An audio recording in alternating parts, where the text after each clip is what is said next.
Hey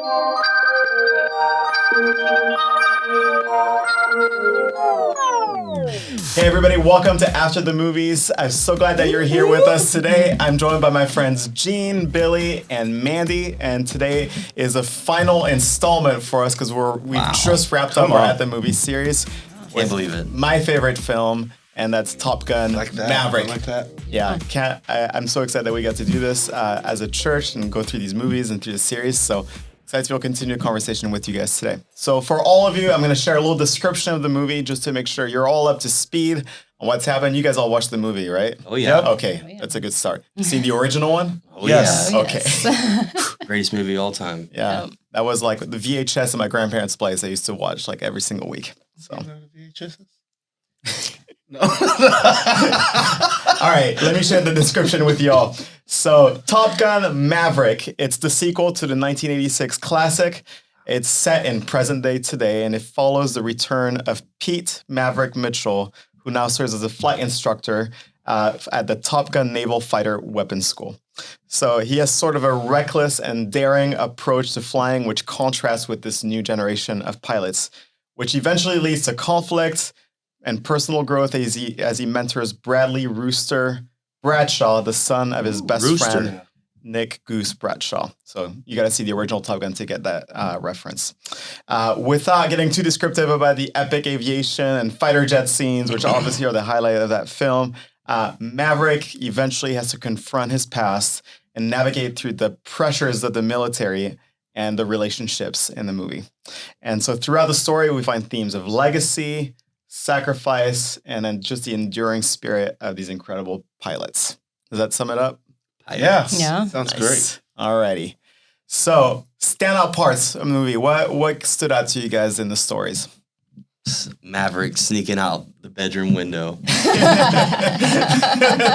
right, so And the daughter catches him. That was awesome. Yeah.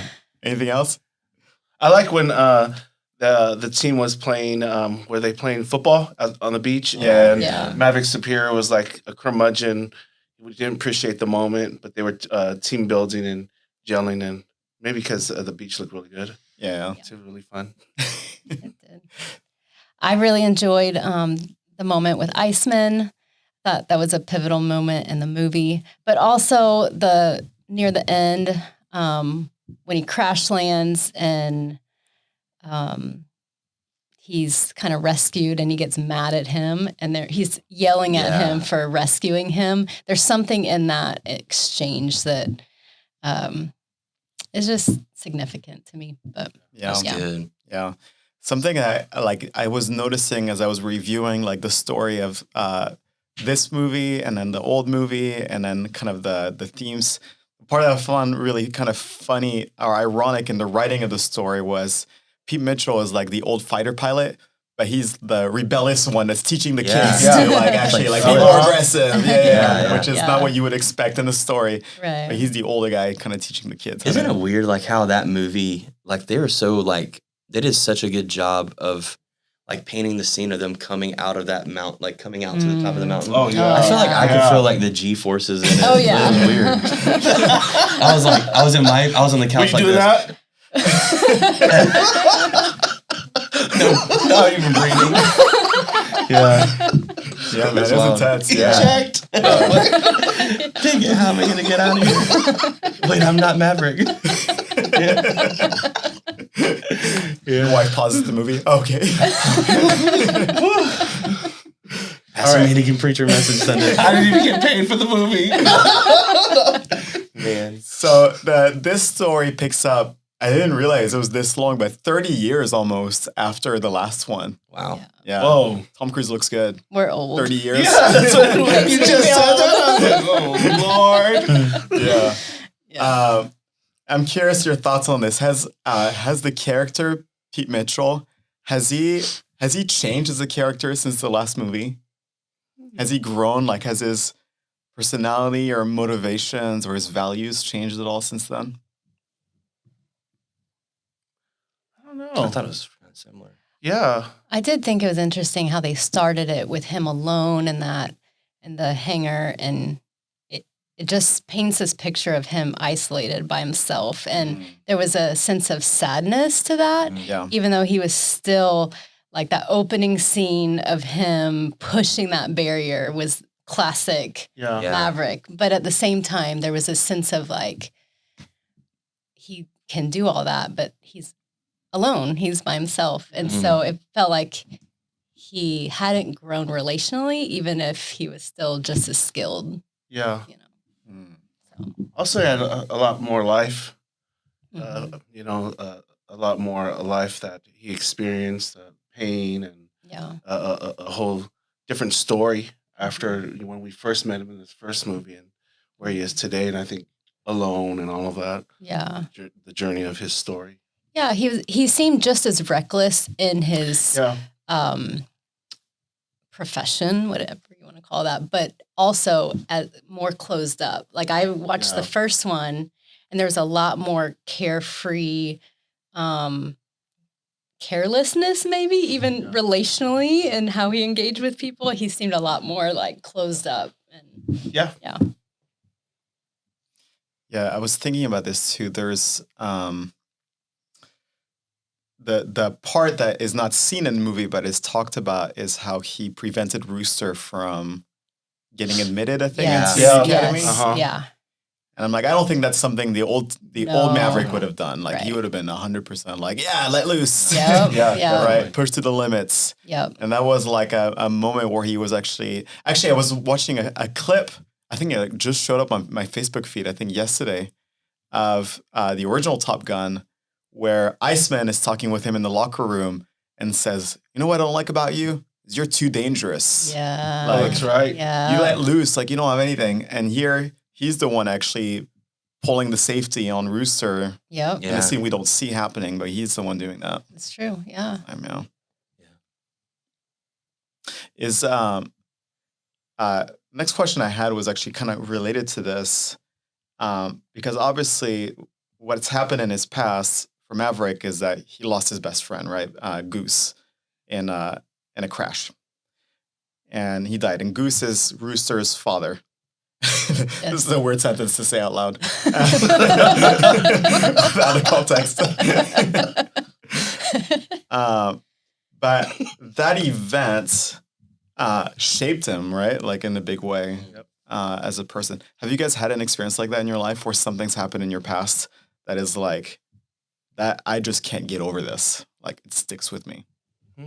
Oh yeah. I mean, I lost my best friend in a car accident, so very same. And it's been 20 years, and it feels just like yesterday. And the grief sense of it, regularly. So that's something I can easily identify with in him, and like how to move on when you've lost someone that close to you. So I really resonate with that grief of like fear. Hers was a car accident. His was a plane crash. Yeah. But so there's a sense of like, there's a fear that's always been in me around cars that I have to fight all the time. So with my kids driving right now, that's a huge thing for me. But I have to be careful not to try to protect them because of my fear of what happened to her. So yeah, definitely, very much.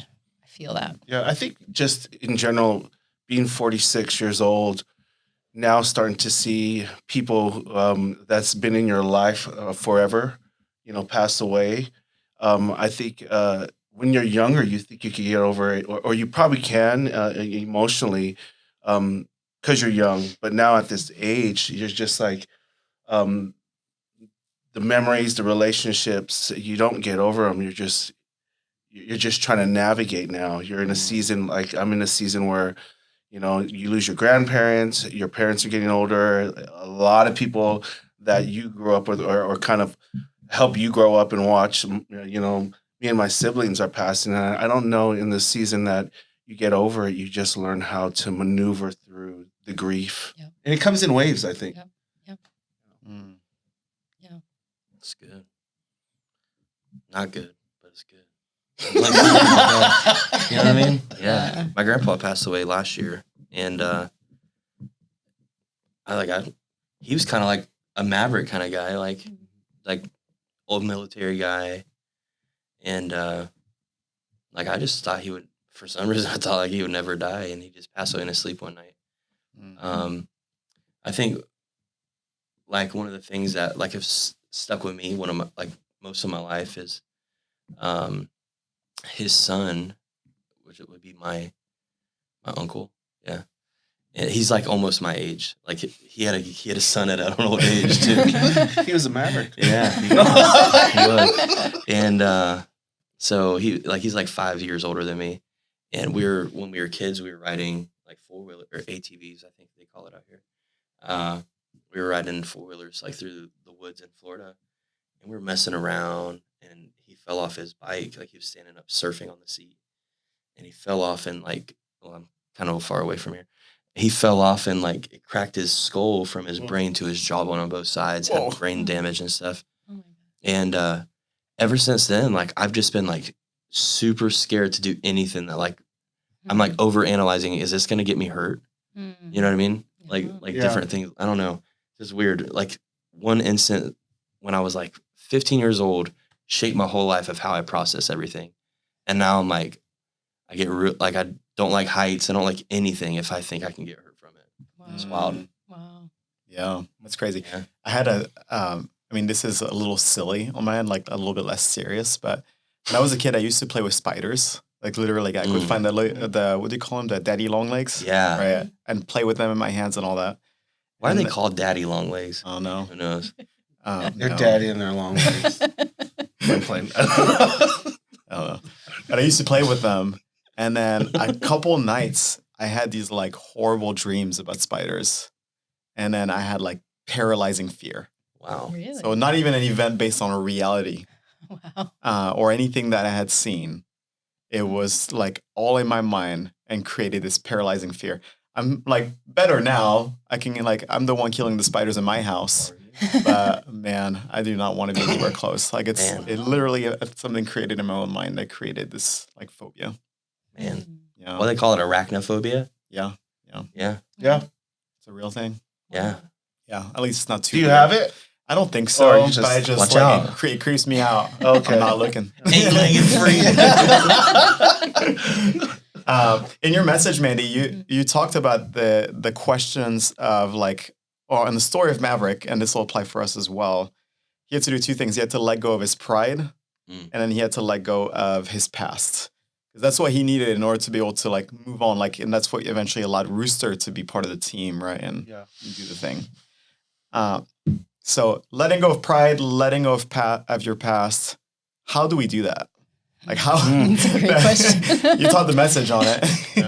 I did. Which maybe that's why you teach it, because you need to figure it out, right?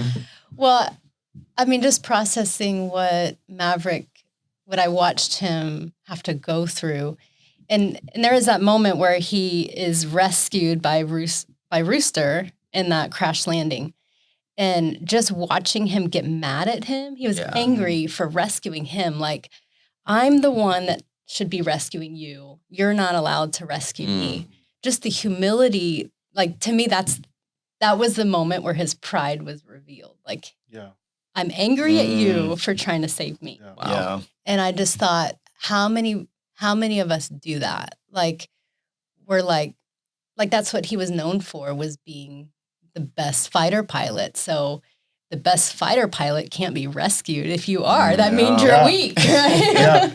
And so just processing, like, whether it's in work or home, we maybe have earned a reputation of being good at stuff, but it doesn't mean we're always the best. There's going to be times where we're going to need help. We're going to need to be rescued.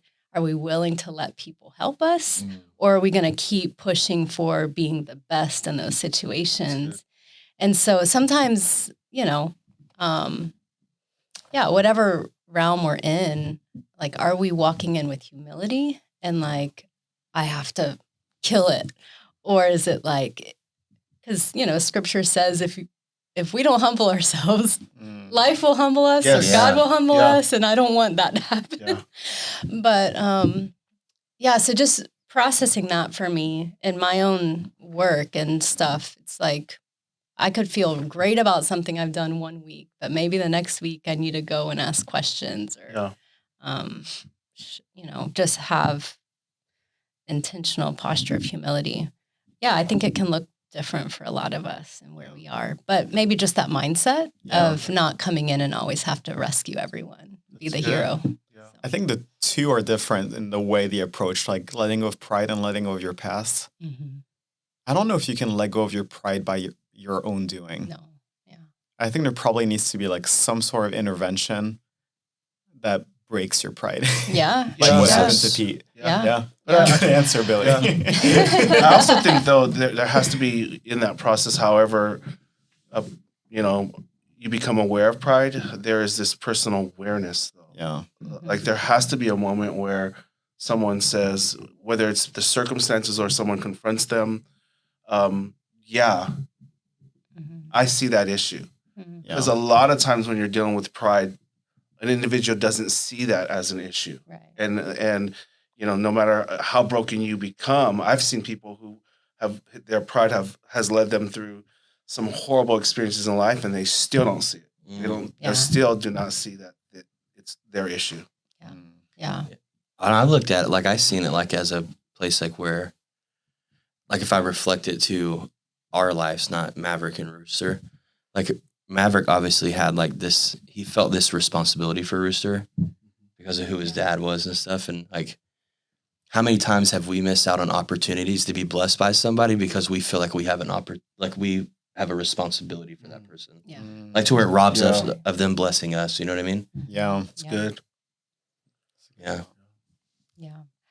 That's I it. agree with you, though. I don't think it's something we can do on our own. Yeah. Usually, I think as believers, I would say that's part of following Jesus is letting him reveal those things to us. And if we submit to that and let him show us, I think things will go better for us. But if we don't, life will humble us real quick. Rid me of myself, Lord. Yeah.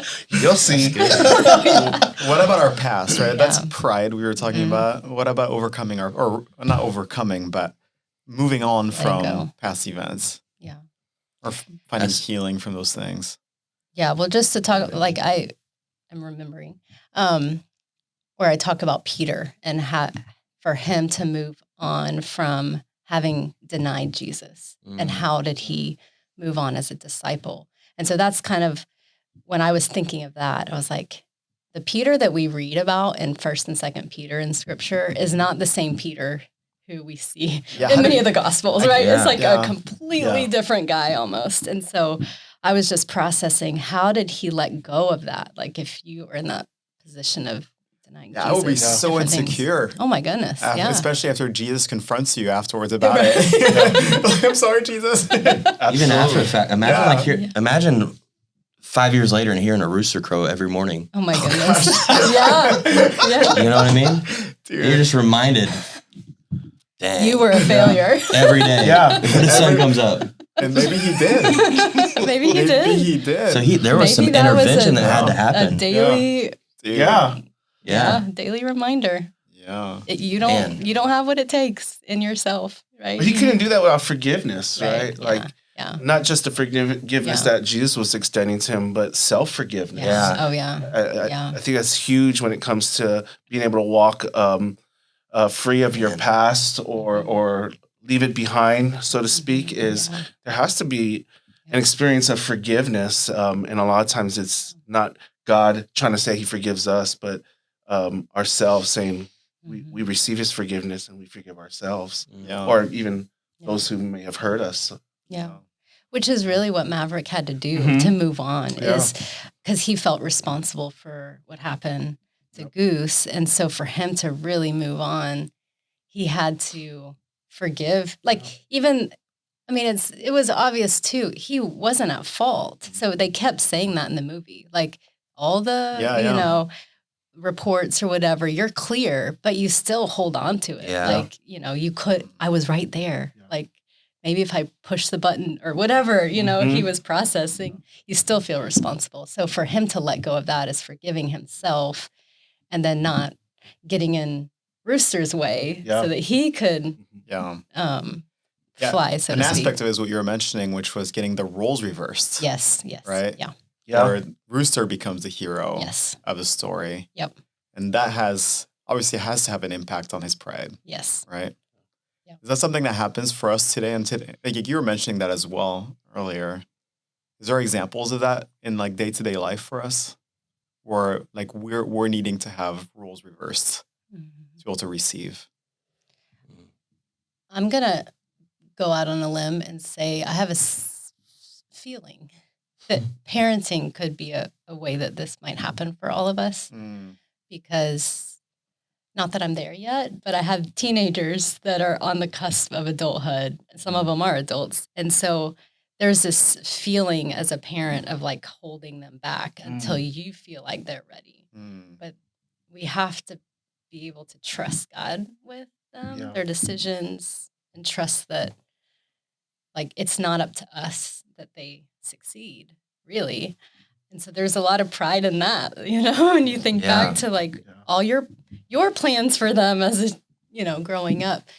But I am starting to imagine later in life and just really setting my kids up for allowing them to go beyond me, like stand on my shoulder. So how am I setting them up to do maybe what I couldn't do at their age, but maybe they're ready for, but I don't want to hold them back just because, you know, I hadn't experienced it then. And so I can just see the roles reversing later as I'm going to have to take more of a back seat to let them take a front seat, maybe if God calls them to, and be open to that and not just assuming, oh, I'm the parent, you're the child, so you're always behind me.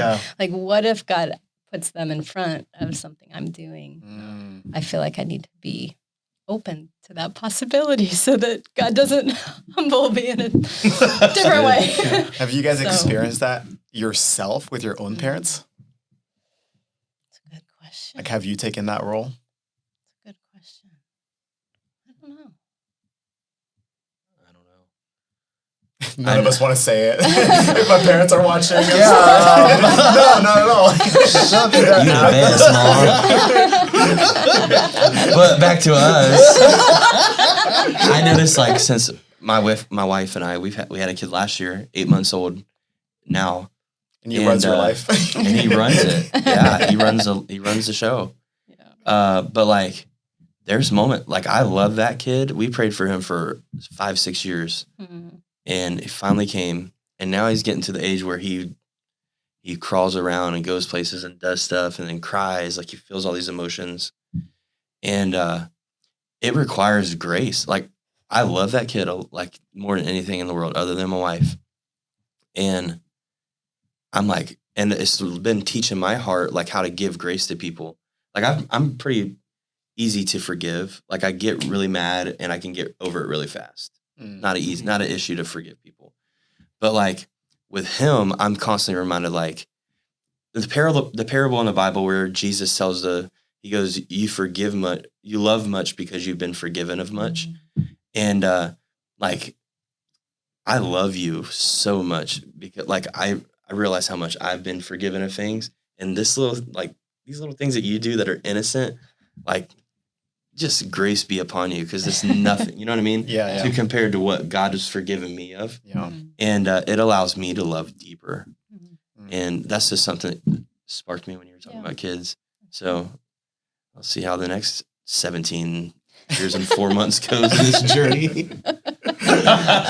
See, there's a really famous line in the movie, which is kind of like the main quote, I think, quotable moment of the movie, where first you hear Pete Maverick saying it, and then Rooster says it to Maverick, which is, it's not the plane, it's the pilot. It's the pilot. Yeah. Right? So that one of the last scenes, right? They're in this old F-14 plane from the 80s, and they're going against like latest generation fighter pilots, and they have to make a decision. Are they going to fight them, like dogfight, or do they figure out a way to run away essentially from them? And Rooster tells them, it's not about the plane, it's about the pilot. And my question for you guys is, is that something to live by as a framework of thinking? Like I could see us using that sentence in many other places, right? Like maybe like oh, I don't have the position or leadership to do this.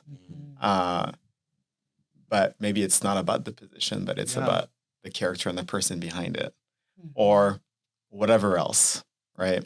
Yeah. Yeah, because we give excuses to why we can't do things based on our limitations. So whether it's That's a plane good. that's old, That's really you know, good. it's like, oh, that's my excuse why I can't perform. Yeah. But yeah, I think that's what Jesus modeled, right? He came in a poor community, you know, small village, but you know, we're still talking about him, you know. So I'm sure I think that's what he kind of modeled, is it's who you are. Yeah. No matter the circumstance. It's almost like the issue isn't the truth in the Bible. The issue is how you apply it, or the issue is how you receive it. It's like, no, the plane's fine. Yeah. You know, it's the pilot. I think too in the movie when he asked them, you know, this manual, and you know they're like, and everyone's like, you know, raising their hand, and he throws it out. Yep. But what I think about it is like, you know, I love that. Oh, he threw the manual out, but they needed to know the manual right before he could throw it out. Yeah, they had it memorized. Yeah, You guys all know this. absolutely. Yeah. Throw it out the window. Yeah, and so oftentimes it's no. You're disqualified. Yeah. But I think I love that saying and that principle. Yeah, that's cool. Like from the business world, before like get on staff at Echo, working in sales, and I would tell the team and stuff. I wouldn't tell the team because I thought it was so corny, but somehow it would always be brought up. I think it's more of like a Southern idiom or something.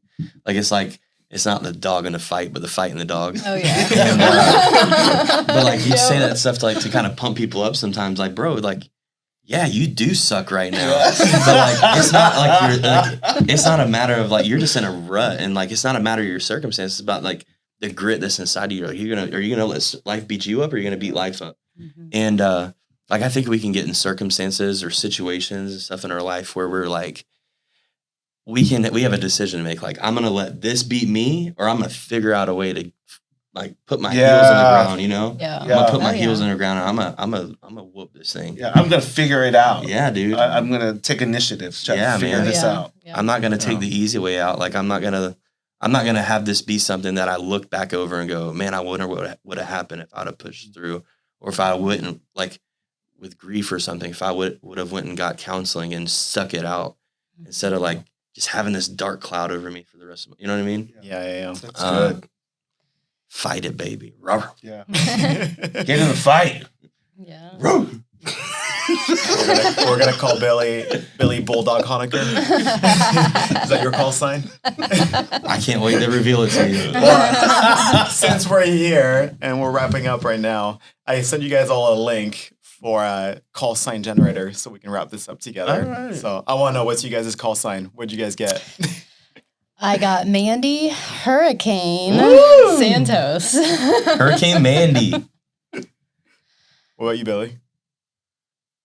I just got PTSD from hurricanes. I was thinking for a second. He's like, it took him somewhere We're from else. the South. The South is like, oh. South Carolina or North Yeah, Carolina? Yeah, South South Carolina, Florida. Yeah. We just get whacked, bro. Mine's a Southern one. It was a Southern one? I had to keep hitting submit until I got it. So you got the one you wanted? Because it's the one I was gonna get It's without kinda how doing you- it. I was gonna. It's kind of how you fake read it. scripture when you try to get inspired. Yeah, I like that one. No, this is not the right one. That one right That one, there. Lord, no. Yep, that one right there.